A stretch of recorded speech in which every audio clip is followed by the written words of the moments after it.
Hello and welcome back to my YouTube channel. My name is Joshi and I'm a real estate broker based in Toronto in the GTA.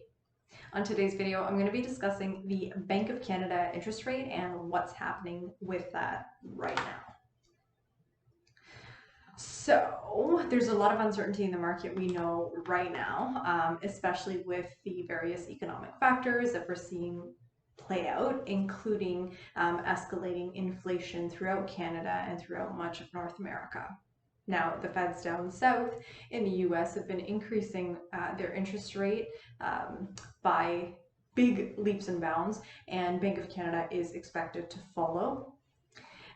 A lot of bankers and economists are predicting that the Bank of Canada is actually going to raise their rate next month very aggressively, up to 75 basis points, which they haven't done in one go during the current tightening cycle. So just a little bit of background, since COVID started, right, they kept dropping their interest rate until it was, I believe, 0.25%, so 0.25%, and it stayed steady at 0.25% for quite a while, all of 2021 for sure. It was sitting at 0.25%. The first increase that the Bank of Canada implemented was this year in 2022 at their second meeting. So in the first meeting in January, they didn't do anything. February, there was no meeting. On the meeting on March 2nd, which was right around the time where gas prices were starting to shoot up, or right around the time where the Russia-Ukraine was beginning, and all of that. So on March 2nd at their meeting, they actually increased their overnight rate by 25 basis points, bringing it to 0.5%. At the next meeting that they had on April 13th, they did a more aggressive change because inflation was getting out of hand, and they raised their overnight interest rate by 0.5%, bringing the total to 1%. So interestingly, we know that inflation is a huge problem right now. Milk is getting expensive. I was just listening on the news the other day. The milk, is it the milk lobby or the milk association? I don't know. But they had an 8% increase for prices of milk in January, I believe, this year, or the start of this year, to combat, rising prices with supply chain and just general cost of doing business. And so with that, milk increased about 8%, and then they're asking for another increase, I believe, for September of a couple of percent. Basic things like that will show you, right? Even the gas prices, everyone knows what's happening with gas prices. They're through the roof, surpassing $2 for the first time in ever, which is very new. So gas prices going up, grocery prices going up, cost of living going significantly up. The Canada CPI, so Consumer Price Index, which is a measure for inflation, in April it measured at 6.8%, which is very high, unexpectedly high, and we actually beat that in May, wherein it surged to 7.7%, which was ridiculous. So this needs to obviously come back into control, and one way to do that is through monetary policy, which is the interest rate change that the Bank of Canada controls. So they are expected, even after the April increase, they had another meeting in June, actually earlier this month. They raised it another 50 basis points, which is 0.5%. So currently the Bank of Canada's overnight target rate stands at 1.5%.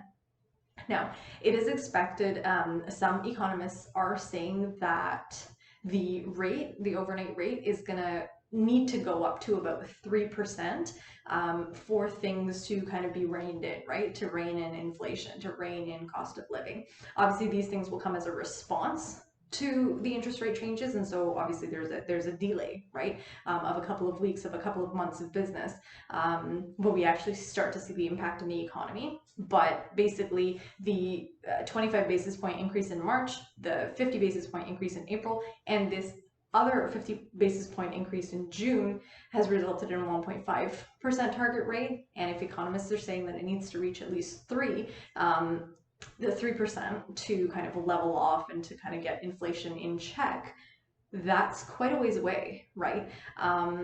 That's going to need to be double from what it is right now. And so a lot of economists are predicting that the Bank of Canada is going to be doing some aggressive interest rate increases over the next couple of months.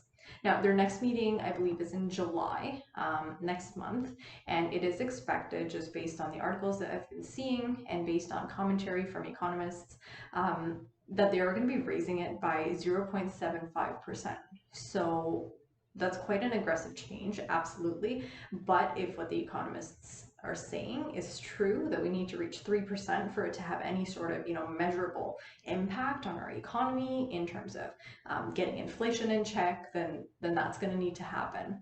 And so for those of my clients and my viewers and subscribers that are in variable rate mortgages, do keep in mind that the bank, your bank or lender, will increase your product rate if you're in a variable accordingly. And so now would be a fantastic time to start planning ahead for your finances, right? Whether it's getting a HELOC or credit line or saving some more. I know it's easier to say than to do with the increasing cost of living, groceries, gas, and all of that. I do understand that, but it's pretty clear that to get inflation in check, that the interest rate is going to go up. So for those of my viewers and subscribers that have mortgages, it is coming.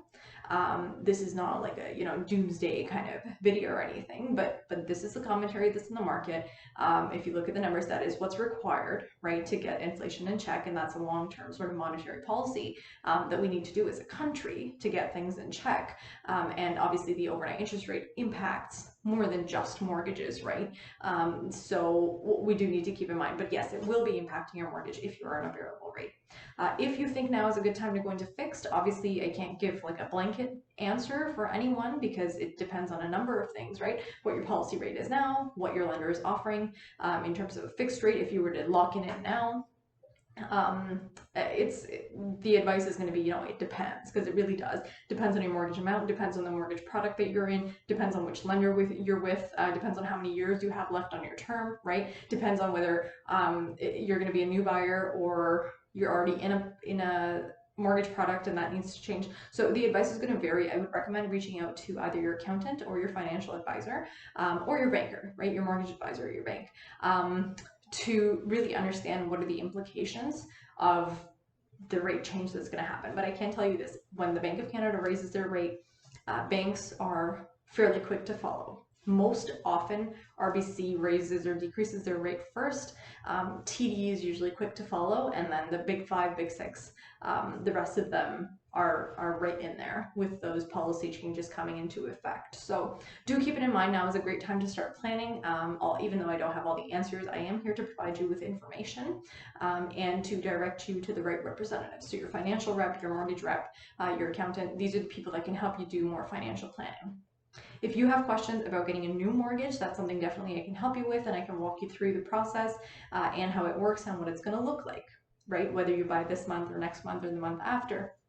I'll walk you through what all of that looks like, what your monthly payments are going to look like with the projected increases in the interest rate.